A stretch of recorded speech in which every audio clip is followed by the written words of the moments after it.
When you hear the name Leonardo DiCaprio, a bunch of iconic roles probably jump to mind, right? Jack from Titanic, the slick con man from Catch Me If You Can, maybe the Wolf of Wall Street. But the real story, the one we're digging into, isn't just about the movies. It's about how a kid from the literal streets of Hollywood became one of its most powerful and interesting figures. So yeah, let's get into it. So, this right here, this is the piece of advice Leonardo's dad gave him when he was just a boy. And you know what? It ended up being the guiding star for his entire life. It wasn't about the money, it wasn't about the fame, it was about living an interesting life. This one little bit of advice really did shape one of the most unique careers we've ever seen in the movies. And that's really the question at the heart of it all, isn't it? I mean, how do you go from dodging drug dealers in back alleys to commanding these huge multi-million-dollar film budgets and, speaking at the United Nations? Well, the answer starts in a place that's about as far as you can get from the glitz and glamour we all associate with his name. Okay, first things first, let's just shatter a myth. Leonardo DiCaprio did not have some glamorous Hollywood childhood. He grew up poor, and the reality of his neighborhood, well, it was a constant struggle. Just think about that for a second. The word Hollywood conjures up all these images of stardom and red carpets. But for a young Leo, it was the backdrop for absolute chaos.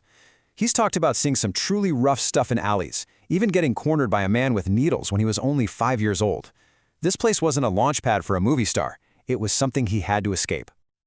So here's what's so incredible. Even when he was totally desperate for work, going to over 100 auditions and just facing rejection after rejection, he held on to who he was.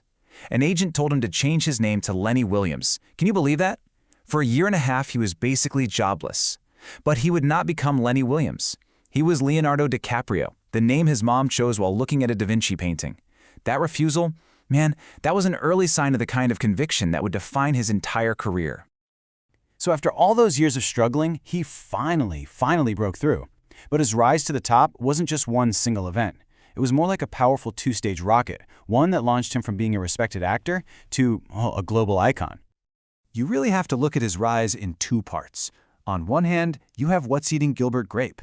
With that role, he proved to the entire industry that he was way more than just a pretty face. He got an Oscar nomination at just 19.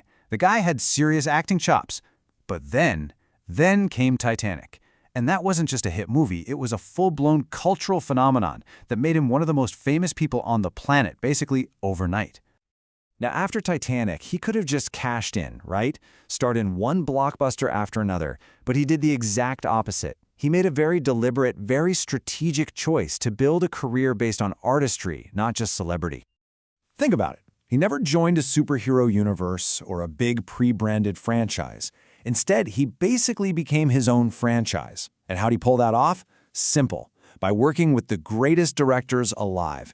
He actively sought out visionaries like Scorsese, Spielberg, Tarantino. The list goes on. Each movie they made together was an event. His name alone became a brand that just screamed quality cinema. But for someone who so carefully managed his career, there was this one major battle for control really early on. It was a fight over a film that threatened to show a side of him he really wanted to keep under wraps.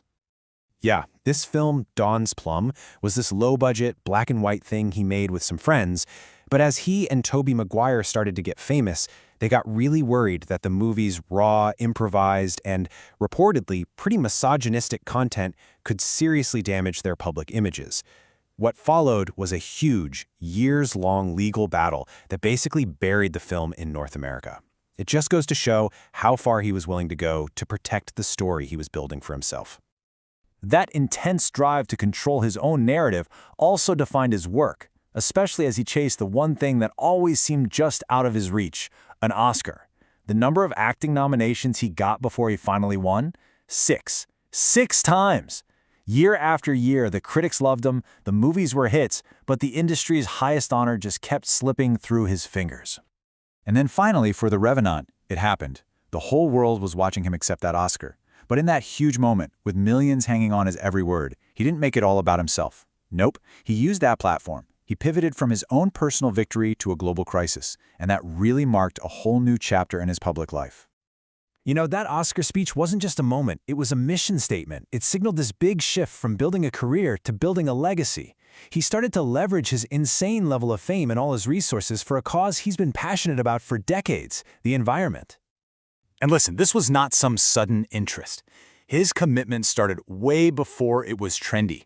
I mean, he set up his foundation all the way back in 1998. And over the years, he just methodically built this whole platform for activism, using what he knows best, filmmaking, as his primary tool. And that's the key thing right there. His activism is completely woven into his day job. Appian Way isn't just for churning out Hollywood blockbusters. It's a vehicle for these incredibly powerful documentaries like Virunga, Cowspiracy, and Before the Flood. He's bringing these super urgent environmental stories to a massive global audience. Which, brings us all the way back to where we started. Back to that simple piece of advice from his dad. I mean, through the gritty streets, the crazy global stardom, the big career gambles, and the fight for the planet, he has done exactly what his father hoped for. He built a career completely on his own terms. He used his incredible power to fight for a cause that's way bigger than himself, and in the process, he really did craft one of Hollywood's truly interesting lives. So when the credits finally roll on his career, what are we going to remember most? The king of the world on a sinking ship, or the man who tried to save the world from sinking?